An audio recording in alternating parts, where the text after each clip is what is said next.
But now, people were listening. Others began sharing accounts as well. A park ranger reported hearing children laughing in the trees long after sundown, despite no families being registered to hike that week.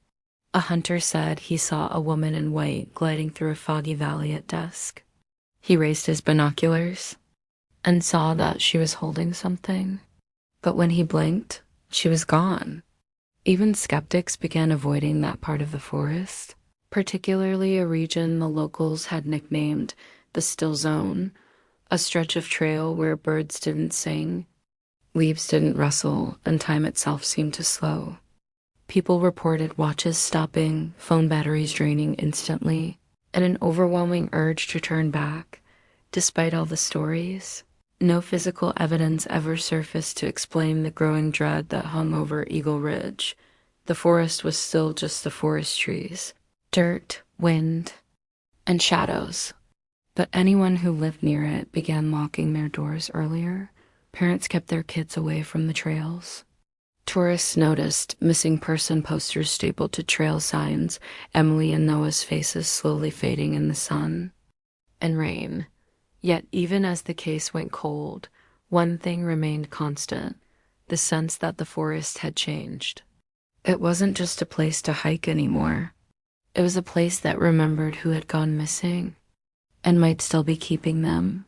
6 years after Emily and Noah vanished, the case had become a grim legend, more myth than memory. Most assumed they had perished in the woods, their remains claimed by the elements. But in the spring of 2025, everything changed.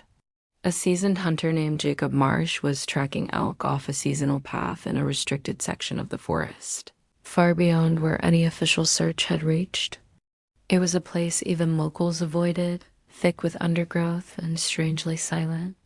Jacob had hunted in the Rockies his entire life, but that day he felt something unfamiliar, disoriented, almost like the forest was folding in on itself. That's when he saw it, a structure tucked behind a wall of brambles, barely visible through the trees, that wasn't on any ranger maps or satellite scans. The building was small and decayed, more a shack than a proper cabin. The wood was warped from years of exposure, the roof caved in partially, and the door hung open on rusted hinges. Jacob approached cautiously, expecting an abandoned ranger station or forgotten hunting post.